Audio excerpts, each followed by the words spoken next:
Salam God Lovers, mari pagi hari ini kita hampiri tata kudus Tuhan.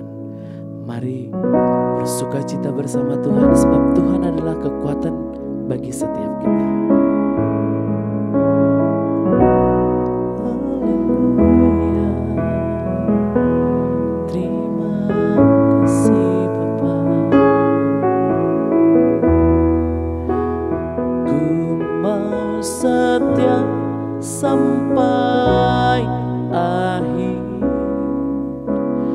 melayani seumur hidupku, sampai ku dapatkan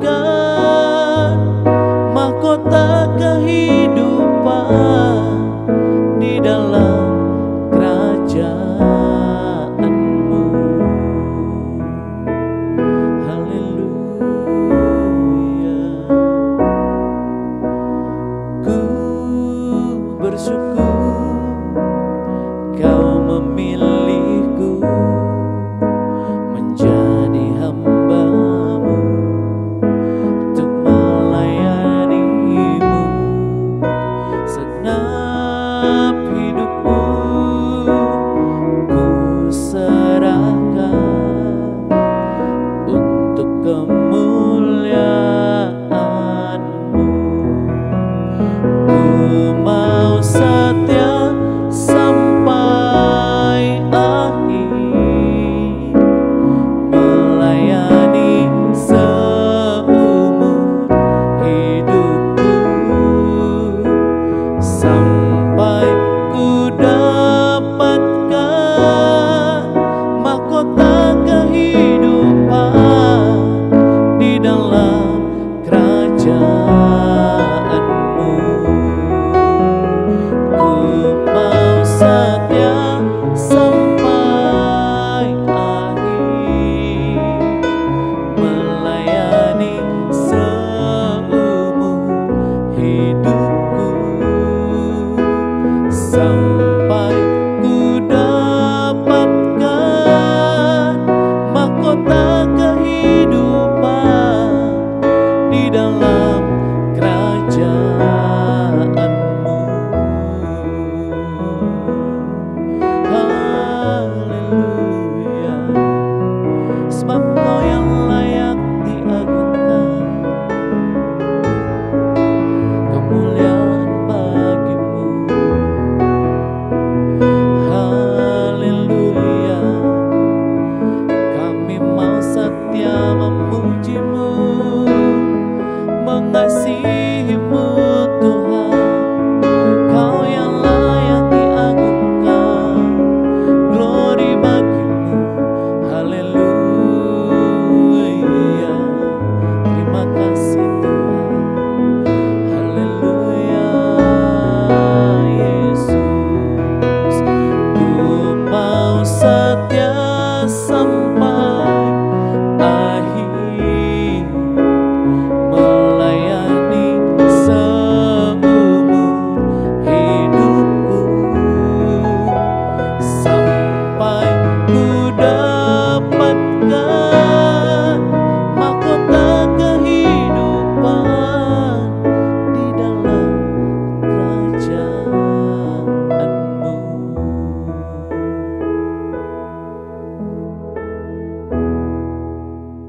Shalom God's Lovers, bertemu kembali dalam program Words from Heaven. Jangan buka celah. Wahyu 2 ayat 18-29, tuliskanlah kepada malaikat jemaat di Tiatira, inilah firman anak Allah yang matanya bagaikan nyala api dan kakinya bagaikan tembaga. Aku tahu segala pekerjaanmu, kata Tuhan, baik kasihmu maupun imanmu, baik pelayananmu maupun ketekunanmu. Aku tahu bahwa pekerjaanmu yang terakhir lebih banyak daripada yang pertama. Tetapi aku mencela engkau, karena engkau membiarkan wanita Isabel yang menyebut dirinya nabiah mengajar dan menyesatkan hambaku supaya berbuat zina dan makan persembahan-persembahan berhala. Dan aku telah memberikan dia waktu untuk bertobat, tapi dia tidak mau bertobat dari jinahnya. Lihat, aku akan melemparkan dia ke atas ranjang orang sakit Dan mereka yang berbuat jinah dengan dia akan kulempar ke dalam kesukaran besar jika mereka tidak bertobat dari perbuatan perempuan itu. Dan anak-anak mereka akan kumatikan semua, supaya jemaat mengetahui bahwa akulah Tuhan yang menguji batin dan hati orang, dan bahwa aku akan membalas kepada setiap orang menurut perbuatannya. Tetapi tiap orang, yaitu kamu yang di Tiatira, yang tidak mengikuti ajaran itu dan tidak menyelidiki apa yang mereka sebut seluk-beluk iblis, aku berkata, aku tidak akan menanggungkan beban lain kepadamu. Tetapi apa yang ada padamu peganglah sampai aku datang. Dan barang siapa menang dan melakukan pekerjaanku sampai kesudahannya, akan kukaruniakan kuasa atas bangsa-bangsa. Dia akan memerintah dengan tongkat besi. Mereka akan diremukkan seperti tembikar tukang periuk, sama seperti yang kau terima dari Bapakku. Dan kepadanya akan kukaruniakan bintang timur. Siapa bertelinga, hendaklah dia mendengar apa yang dikatakan Roh kepada jemaat-jemaat. Saudara, ini adalah pesan Tuhan kepada jemaat Tiatira. Saudara, di dalam Wahyu ada 7 jemaat yang disebutkan oleh Tuhan. Itu mewakili keadaan saudara dan saya hari ini. Saudara yang terkasih, hari itu Yesus berkata, aku tahu apapun yang kita kerjakan hari ini, Tuhan tahu segalanya. Aku memuji pekerjaanmu, kasihmu, imanmu. Wow, ini mungkin kita saudara, kasihnya luar biasa, imannya luar biasa, pekerjaan kita luar biasa dalam melayani, bahkan pelayananmu kata Tuhan, dan aku tahu bahwa pekerjaanmu yang terakhir lebih banyak daripada yang pertama. Tuhan tahu semuanya, gak ada yang tersembunyi, tapi Tuhan mencela jemaat Tiatira. Kasihnya luar biasa, imannya luar biasa, ketekunannya luar biasa, pelayanan pekerjaannya luar biasa, tapi engkau membiarkan kata Tuhan. Maka itu hari ini temanya adalah jangan buka celah. Tiatira yang pertama berkompromi dengan dosa. Tiatira, jemaat Tiatira membiarkan terjadi penyesatan. Seringkali saudara, kesalahan yang besar itu tidak dimulai dari hal yang besar, tetapi karena buka celah kecil. Jika kita bilang di tembok ada celah kecil, celah itu nggak besar, kecil, bahkan kadang-kadang tidak terlihat. Kenapa? Karena kita kompromi dengan dosa, mulai melakukan pembiaran. Hari itu jemaat Tiatira mulai membiarkan, dia sudah tahu bahwa ajaran dari Isabel ini sebagai nama dari Raja Ahab punya istri dulu. Kemudian nama itu dipakai juga untuk jemaat Tiatira, menggambarkan ratu yang jahat yang membawa penyembahan berhala ke Israel. Maka dikatakan di situ engkau membiarkan seorang wanita yang nabiah, mengatakan dirinya nabiah, tapi ternyata ajarannya adalah ajaran sesat saudara, karena membuat orang jadi berjinah rohani, makan persembahan berhala. Yang tadinya orang hanya mengandalkan Tuhan, hanya percaya kepada Tuhan, tetapi sekarang mulai mengandalkan kekuatan sendiri, perjinahan rohani. Tidak lagi Tuhan segala-galanya, tetapi yang lain sudah mulai buka celah karena kompromi dengan dosa. Saya percaya tidak ada orang yang niat sekali untuk jatuh dalam dosa, tetapi itu dimulai karena celah yang terbuka sedikit-sedikit. Mungkin kita merasa nggak apa-apa. Ya kami kan cuma berteman, ya walaupun dia sudah menikah, saya sudah menikah, kita cuma berteman. Awal-awal bisa shalom, tapi lama-lama saudara mulai kita panggil nama, lama-lama bisa mesra. Hati-hati jangan buka celah. Hari itu Imam Eli ditegur keras oleh Tuhan, karena Imam Eli membiarkan anak-anaknya melakukan kesalahan. Di dalam 1 Samuel, saudara nanti bisa baca 1 Samuel 2, 1 Samuel 3, bagaimana Tuhan bilang, karena engkau mengetahui dosa yang dilakukan anak-anakmu, tetapi engkau tidak berani untuk memarahi mereka. Eli mungkin menegur, tetapi menegur terlalu sopan. Kalau hari ini kita buka celah, kita mulai kompromi dengan dosa, kita nggak berani tegur kesalahan, atau kita sadar kita melakukan kesalahan, tapi kita tidak berani untuk ambil keputusan, untuk kita harus berhenti dari segala celah yang kita buka. Percayalah, celah yang kecil itu akan merusak seluruh tatanan. Dan penyesalan tidak pernah ada di depan saudara, tapi di belakang.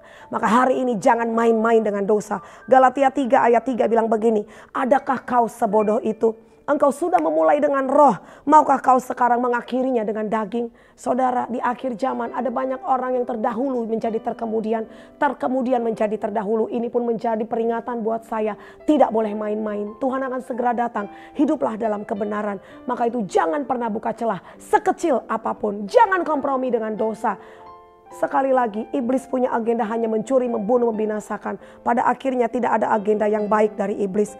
Maka akhirnya hari itu, karena Eli tidak berani untuk menegur keras anak-anaknya saudara, dia hanya menegur dengan sopan. Yang terjadi hari itu, anak-anak Eli tewas, terbunuh dalam peperangan.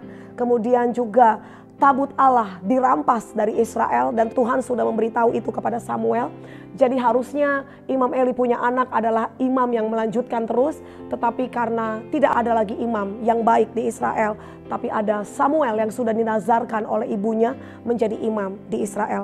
Kalau kita tidak mau melayani Tuhan atau kita gagal, Tuhannya tidak pernah gagal. Mungkin Eli dan anak-anaknya hari itu tidak bisa lagi melayani Tuhan, gagal dalam melayani Tuhan. Tapi ada Samuel yang masih bisa dipakai Tuhan. Dan singkat cerita, hari itu juga anak-anak Imam Eli mati, keduanya Hofni dan Pinehas, dan juga Imam Eli mati. Dan hari itu saudara, menantu dari Imam Eli melahirkan seorang anak sampai dikatakan Ikabod nama anaknya. Artinya kemuliaan Allah atas Israel telah lenyap. Sangat mengerikan. Dan saudara, tadi Tuhan sudah bilang dalam Wahyu 2, jika engkau tidak mau bertobat, aku akan lempar engkau ke ranjang orang sakit, aku akan memberikan engkau kesukaran besar, bahkan anak-anakmu. Hari ini apa yang kita tabur, apa yang kita lakukan, bukan cuma kita yang akan menuai, tapi anak-anak dan cucu kita. Maka itu warisan terbaik adalah hidup dalam kebenaran. Jangan kompromi dengan dosa, dan jika kita melakukan kesalahan, ada celah yang sudah dibuka, bertobat. Ketika kita mengakui kesalahan, 1 Yohanes 1 ayat 9, Tuhan adalah Allah setia adil, Dia mengampuni dan mensucikan kita. Dan jangan berbuat dosa lagi. Tadi Tuhan bilang dalam Wahyu 2, pegang terus apa yang kau pegang hari ini, tetap lakukan kebenaran, maka engkau akan kuberikan upah. Saya percaya orang benar itu ada upahnya. Kita akan melihat perbedaan orang benar dan orang yang tidak benar. Siapa bertelinga, hendaklah dia mendengar. Amin. Mari kita berdoa. Terima kasih Tuhan Yesus. Aku berdoa setiap kami mengambil keputusan hari ini, kami gak mau buka celah sedikit pun. Karena kami tidak mau menyesali apa yang akan nanti kami lakukan. Orang berhikmat tidak perlu menyesal di kemudian hari. Tapi hari ini firman-Mu sudah mengajar kami untuk kami belajar hidup dalam kebenaran. Tolong kami Tuhan, jika ada celah-celah yang sudah terbuka, kami memutuskan untuk bertobat dan menutup semua itu. Dan kembali kepada Tuhan. Tuhan, Engkau memulihkan semua orang yang sedang mendengar acara ini, yang menyaksikan ini. Kalau ada yang sudah membuka celah begitu lebar, ampuni kami dan biarlah kami boleh kembali hidup dalam kebenaran. Terima kasih Tuhan, dalam nama Yesus kami berdoa.